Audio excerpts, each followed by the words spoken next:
옛날 옛적 철원의 깊고 푸른 산속에는 사람들의 믿음을 한몸에 받고 있는 신비로운 존재 산신령이 살고 있었습니다. 산신령은 철원 지역의 산들을 지키며 그곳에서 나는 모든 생명체를 보호하는 수호신이었습니다. 사람들은 철원의 풍요와 평화를 가져다주는 산신령을 깊이 존경하고 두려워하여 그의 비위를 거슬리지 않도록 조심하며 산을 방문할 때마다 그의 안녕을 기원했습니다. 철원 마을 사람들이 산신령에 대해 처음 들었을 당시의 이야기는 세기를 거슬러 올라가 태초의 시간으로 넘어갑니다. 당시 철원은 산으로 둘러싸인 작은 마을일 뿐이었습니다. 그러나 단순한 마을이라 하더라도 철원은 묘한 매력을 가지고 있었습니다. 사방으로 둘러싸인 드높은 산들은 한없이 깊어 보였고 계곡에는 영롱한 물소리가 끊이지 않았습니다. 어느 날 이상한 일이 벌어졌습니다. 마을 사람들은 정체 모를 소리와 함께 산속에서 불빛이 번쩍이는 것을 목격했습니다.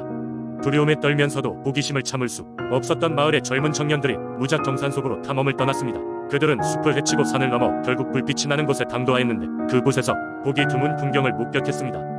그곳에는 커다란 고목이 있었고 그 고목 아래에는 어깨까지 내려오는 긴 흰 수염을 가진 노인이 앉아 있었습니다.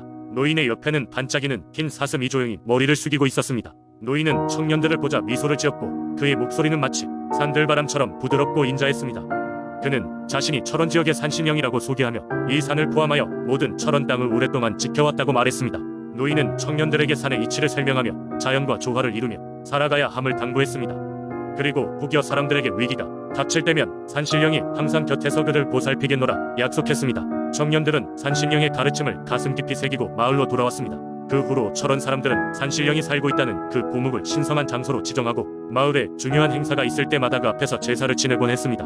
또한 산속에서 들려오는 새소리, 바람소리를 산신령의 말씀으로 여겼고 그 가르침을 따르면 행운이 깃들어질 것이라고 믿었습니다. 이런 산신령의 존재는 철원의 민속 신앙으로 자리 잡았고 마을 사람들은 산신령이 주는 풍요로움을 늘 감사하게 생각했습니다. 세월이 흐를수록 도심으로의 변화 속에서 도산신령의 이야기는 철원 마을의 문화, 유산으로 남게 되었습니다. 오늘날에도 그 이야기는 전설로서 사람들 사이에 전해지고 있으며 철원을 방문하는 이들은 산신령의 가르침대로 자연을 존중하는 마음을 배우곤 합니다. 두 번째 이야기, 옛날 옛적 경상남도 통영의 작은 해안마을에는 뛰어난 해녀들이 살고 있었다. 이들은 매일같이 바다에 나가 소중한 해산물을 채취하며 가족의 생계를 이어갔다. 그러나 이 지역의 바다는 잦은 폭풍우와 이변으로부터 안전하지 않아는 위험이 도사리고 있었다. 당시 마을 사람들은 바다의 신, 바다를 지배하는 드넓고 강력한 영혼에 대한 신앙을 가지고 있었다. 그 중에서도 가장 강력한 존재로 여겨지는 이는 청금석 여신이었다. 그녀는 옥빛 바다를 가르는 푸른빛의 수호자로 이곳 사람들에게는 언제나 두려움과 경외의 대상이었다. 마을의 해녀들은 해가 뜨기 전 아침 미명의 바닷가로 모여 항상 청금석 여신에게 안전한 항해와 풍작을 기원하는 제사를 지냈다. 그들은 손수 만든 꽃다발을 파도 속에 흘려보내고 바다에 담가 얻은 첫 물고기를 여신에게 바치며 그녀의 은총을 기원했다. 이 전통은 오래전부터 대대로 전해져 내려오는 것이었으며 마을 사람들은 청금석 여신이 그들의 기도를 들을 것이라 믿어 의심치 않았다. 그러던 어느 날 마을에 큰 폭풍우가 몰아닥쳤다. 무수한 해녀들이 터전인 바다에 나가기 어려워졌고 그들 중 한 명인 소녀 설이는 갈등 속에 휩싸였다. 그녀는 돌진할 듯한 파도를 보며 두려워했지만 가족을 위해 물질을 포기할 수 없었다. 그녀는 여느 때보다 더욱 절실히 청금석 여신 앞에 무릎을 꿇고 간절한 기도를 올렸다. 저와 제 가족을 지켜주세요. 무엇이든 하겠습니다. 간절한 마음을 받아주십시오. 설이의 간절한 마음이 통했는지 그날 밤 청금석 여신은 그녀의 꿈속에 나타났다. 여신은 오묘하게 빛나는 푸르스름 한옷을 입고 있었고 그녀의 목소리는 바람소리처럼 은은하고도 강력했다. 여신은 설이에게 말했다. 너의 진심 어린 기도를 들었다. 내가 너희 마을을 지켜주리라. 하지만 한 가지 조건이 있다. 누군가가 바다에 나갈 때마다 너는 반드시 그들을 위해 기도해야 한다. 그러면 내가 그들을 지켜주리라. 설이는 기쁨과 감사의 눈물을 흘리며 기꺼이 약속을 했다. 그 후로 마을 사람들은 바다에 나가기 전 모두 설이를 찾아와 그녀의 기도를 받았다. 신기하게도 그 이후로는 어떠한 폭풍우에도 사람들은 무사히 돌아올 수 있었고 어획량도 크게 늘어난다는 소문이 자자했다. 설이는 그렇게 마을의 구원자로 자리매김했고 그녀의 이야기는 통영의 전설로 남아 오늘날까지도 전해 내려오고 있다.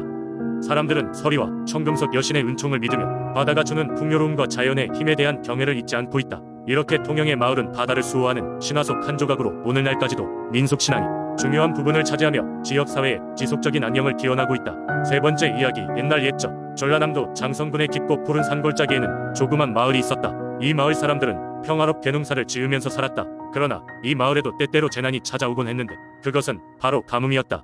어느 해 마을에 심각한 가뭄이 찾아왔다.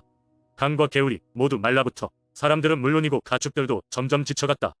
마을 주민들은 하늘을 쳐다보며 비를 내려달라고 간절히 기도했지만 하늘은 맑기만 했다. 그때 마을에 나이가 지긋한 노인이 나서서 말했다. 옛날 옛적부터 이 산속에는 용왕이 아들이 살고 있다고 전해지고 있어. 우리는 그에게 도움을 구해야 한다네. 마을 사람들은 노인을 따라 산깊숙이 들어가 산신제를 올리기로 했다. 모두가 두 손을 모아 산신에게 정성을 다해 기도하며 제물을 바쳤다. 하지만 닷새가 지나도 아무런 변화가 없었다. 마을 사람들은 지쳐갔다. 그때 어린 소녀 하나가 노인에게로 다가왔다. 이름은 연희였다. 연희는 말했다. 할아버지, 제가 직접 용왕의 아들에게 가보겠어요.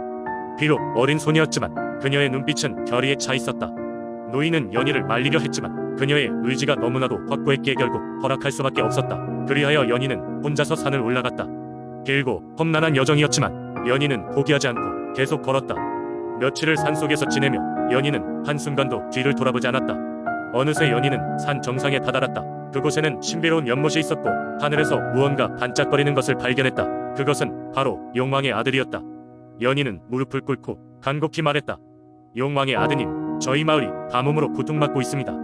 제발 비를 내리게 도와주세요. 말이 끝나자 용왕의 아들은 연못에서 서서히 나타났다. 그는 한숨을 쉬며 말했다. 나 역시 이 산을 지키는 수호자로서 너희의 고통을 알고 있다. 하지만 나의 힘만으로도 한계가 있다. 순수한 마음과 진정 어린 노력이 필요하다. 연희는 용왕의 아들의 말을 새겨듣고 마을의 다른 사람들도 이곳의 가뭄 해결을 위한 동참의 중요성을 알렸다. 마을 사람들은 함께 힘을 모아 나무를 심고 물길을 정비하며 조금씩 문제를 해결해 나갔다. 몇 주 후 드디어 하늘에 짙은 구름이 드리워졌고 마침내 비가 내리기 시작했다. 마을은 축제 분위기로 변하였고 모두가 기쁨의 눈물을 흘렸다. 연희는 이 모든 일을 가능하게 해낸 그 결의와 힘기 때문에 마을 사람들에게 영웅으로 여겨졌다. 그 이후로도 가뭄이 들 때마다 마을 사람들은 연희의 이야기를 떠올리며 문제 해결을 위해 서로 힘을 모았다. 연희는 마을의 믿음과 협력의 본보기가 되었고 그녀의 이야기는 장성의 중요한 민속 신앙으로 전해지게 되었다. 네 번째 이야기. 옛날, 아주 먼 옛날, 산과 강이 어우러진 아름다운 마을 음성에는 신비로운 전설이 전해져 내려오고 있었다. 바로 이 마을을 지켜주는 수호신 음성의 바람에 대한 이야기였다. 음성 마을은 사방이 산으로 둘러싸여 있어 외부와의 교류가 적은 대신 자연 그대로의 아름다움을 간직하고 있었다. 마을의 중심에는 크고 아름다운 강이 흐르고 있었는데 이 강은 마을 사람들의 생활에 중요한 역할을 하고 있었다. 하지만 강이 있음에도 불구하고 가뭄이 될 때는 독특한 시련이 따르기도 했다. 어느 해 유난히도 비가 오지 않아 마을 사람들은 심각한 가뭄에 시달리게 되었다. 강물은 바싹 말라붙었고 농작물마저 시들어갔다. 마을 사람들은 모두 모여 어떻게 하면 비를 내릴 수 있을지 고민했다. 그때 마을의 어르신 중 한 분이 오래된 전설을 꺼내놨다. 우리 마을에는 음성의 바람이라는 수호신이 있다고 하네. 그 바람은 우리의 어려움을 해결해주는 신비로운 힘을 가지고 있지. 전설에 따르면 순수한 마음으로 바람에게 기원을 하면 그 바람은 우리에게 필요한 것을 가져다준다고 하더구나. 어르신의 말을 들은 마을 사람들은 바람에게 기원하기로 했다. 그들은 마을에서 가장 높은 언덕에 모여 순수한 마음으로 바람의 신에게 비를 내려달라고 정성스럽게 기도했다. 그리고 그날 밤 놀랄만한 일이 벌어졌다. 어둠 속에서 갑자기 강력한 바람이 몰아쳐왔다. 사람들은 깜짝 놀라 창밖을 내다보았지만 산과들은 평소와 다를 바가 없었다. 이 바람은 눈으로는 보이지 않았지만 분명 그곳에 존재하고 있었다. 바람이 온 마을을 뒤덮자 하늘에서는 마침내 비가 내리기 시작했다. 가뭄으로 인해 갈라졌던 땅은 조금씩 물을 흡수하기 시작했고 시들어가던 작물들도 다시 살아났다. 마을 사람들은 모두 기뻐하며 감사의 마음을 담아 바람의 신에게 축제를 열었다. 그 후로도 몇 차례 어려움이 찾아왔지만 음성의 바람은 늘 마을을 지켜주었다. 마을 사람들은 항상 순수한 마음으로 바람을 대했고 그 믿음은 세대를 거쳐 전해 내려왔다. 지금도 음성 마을 사람들은 가끔씩 음성의 바람에 대해 이야기를 나누곤 한다. 그들에게 바람은 단순한 자연현상이 아니라 마을을 지키고 돌보아주는 수호신이었던 것이다. 이렇게 음성의 바람은 마을과 사람들의 마음속에 오래도록 머물러 있었다.